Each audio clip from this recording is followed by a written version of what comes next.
então a palavra para a professora Sônia Penin, diretora da Faculdade de Educação da USP, que nesse ato, nessa cerimônia, representa a atual reitora, professora Sueli Vilela. Com a palavra, a professora Sônia Penin. Muito obrigada. Primeiro quero cumprimentar a mesa. Eu acho que na pessoa Simão Pedro, todas as autoridades, e na pessoa do Rafael Falco, o grupo de trabalho, né, da organização desses eventos, que vieram em boa hora, né, nos lembrar da época, de um período muito importante para todos nós.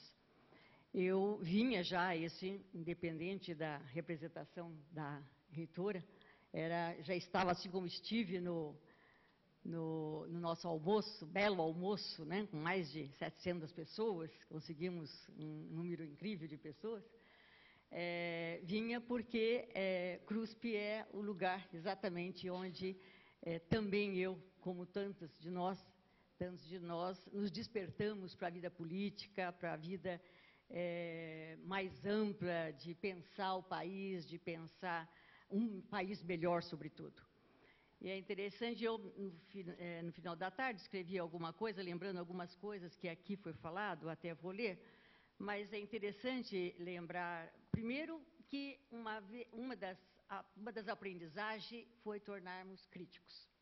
E crítico é alguma coisa que nós temos que ser sempre, né? Eu acho que, neste momento, as demandas aqui, sendo hoje uma funcionária, né, docente da Universidade de São Paulo, na direção, eu acho que, por exemplo, as demandas que a Fúvia fez nesse momento são demandas importantes de serem encaminhadas. Eu acho que a história do CRUSP precisa também ser contada, porque nós pegamos o CRUSP novinho em folha.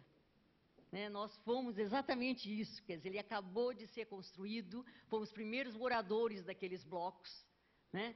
Então ele estava realmente brilhando. E a história do CRUSP é um pouco a história desse país.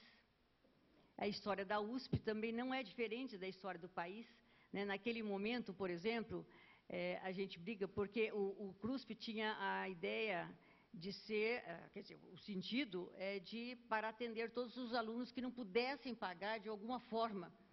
Mas a gente via que naquele começo não foi bem assim. Né? A gente tinha, por exemplo, eu me lembro muito bem, a filha da fábrica Hering, que estava lá. Não era exatamente uma pobre que estava ali dentro. Assim como muitos outros, e nem talvez muitos de nós não fôssemos o perfil de hoje do cruspiano que nós temos lá dentro.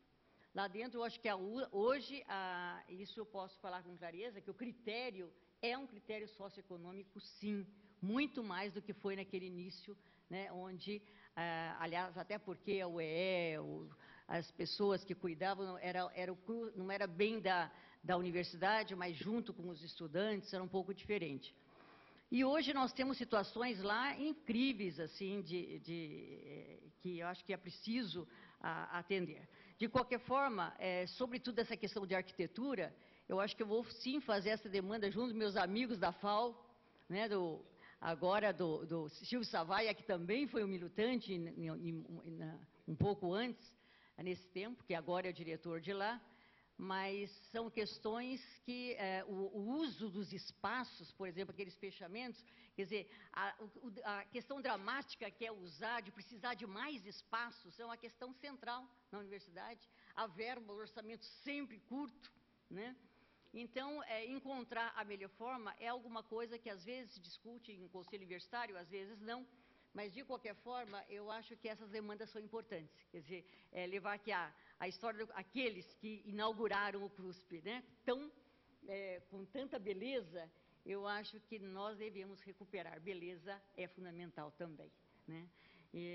Fora dessas outras, e entre outras questões. A respeito também de como nos tornamos militantes, cada um de alguns lugares, aqui foi falado da P, eu era da P.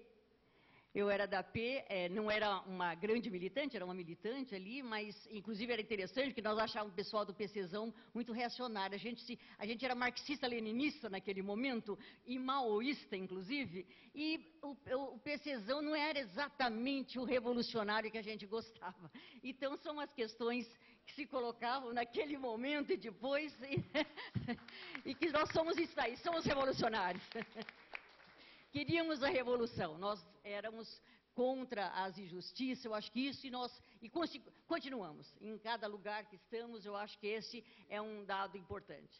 Mas pensando um pouco, o que eu tinha escrito é um pouco que vocês falaram, 2, 3 palavras. Né? Primeiro que o CRUSP, que em 63 começou a receber estudantes, aliás, começou com 12 pessoas que invadiram durante os anos americanos, né? Eram americanos, são 12 que estão alguns aqui presentes, inclusive o meu atual marido, que foram entre os 12.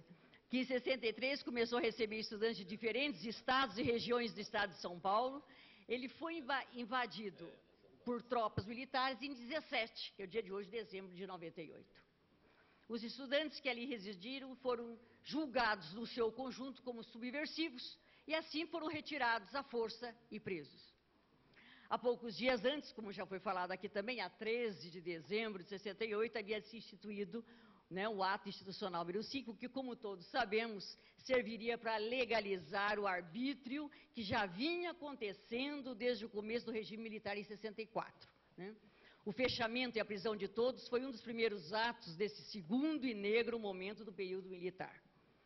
Vivendo esse período de exceção e arbítrio, uma grande parte dos estudantes do CRUSP foi estimulada a discutir a situação nacional, e aí se engendrou um espaço de resistência contra a ditadura. Nada de se estranhar nessa discussão política a respeito do país e de seu destino. Né? Entre os objetivos, por quê nada de se estranhar? Porque dos objetivos de uma educação em nível superior está a de exercer o pensamento crítico. Era essa a principal função da universidade. Formar profissionais, todos os tipos de profissional, mas competentes na sua profissão, que cada um escolheu, mas com um compromisso, uma responsabilidade para o desenvolvimento do país. Né? E para isso só é possível com o desenvolvimento do pensamento crítico, racional e crítico. Tais objetivos tomam uma dimensão ainda maior para aqueles que estudam numa instituição pública, no caso que é da USP, né, estudamos todos, sustentada pelo imposto que cada cidadão rico ou pobre paga pelos produtos que compra. Então, nesse momento, é que eu acho que essa proposta, por exemplo, da Fúvia, precisa ser exatamente discutida, quer dizer, quantos a mais vamos atender dentro do CRUSP? Né? E como utilizar os espaços. É uma questão difícil, mas que há que se encontrar a forma mais adequada para isso.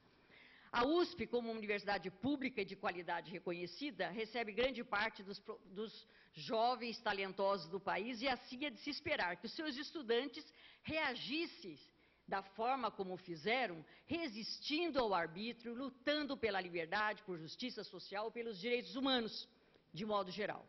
Vale lembrar também, já foi lembrado aqui, que os artigos da Declaração Universal dos Direitos Humanos, promulgada lá em 48, eram declamados em versos e prosas nos espaços acadêmicos e cultural de todo o país. Né? É possível afirmar que os estudantes do CRUSP deste período, juntamente com os estudantes de outros espaços de resistência da época, né, Rio de Janeiro e tantos outros lugares, consistiram numa geração de referência da luta pela liberdade, pela justiça social e pela democracia deste país. Por fim, é preciso também dizer que se alcançamos alguns dos anseios de então, o Estado de Direito, a democracia, né, ainda falta, de fato, muito por fazer. Né, tanto para os que pertencem àquela geração, que como eu ainda trabalha, e esperamos que continuemos trabalhando mais ainda, mais tempo, quanto para os pertencentes às gerações que nos sucederam. Isto se faz necessário no intuito de brilharmos no Brasil como entre as nações, construindo um país mais justo em termos de oportunidades e distribuição de riqueza, que hoje nós vemos na distribuição do PIB, tanta diferenciação entre legislativo, executivo e todas as necessidades do país, com mais justiça social, com mais e melhor educação, com oferta de saúde e habitação digna a toda a população e tantos outros direitos, inclusive direitos à diferença, como todos eles inscritos na Declaração Universal dos Direitos Humanos que todos defendemos. Que o espírito da resistência da geração 68 estimule as gerações mais novas a lutar com perseverança contra as injustiças que ainda persistem em nosso país, de modo a que possamos, nós aqui presentes, viver um pouco mais da utopia que todos compartilhamos desde 68. Que o espírito de luta, de resistência, de justiça social nunca esmoreça. Obrigada e boa sorte, bom trabalho a todos nós.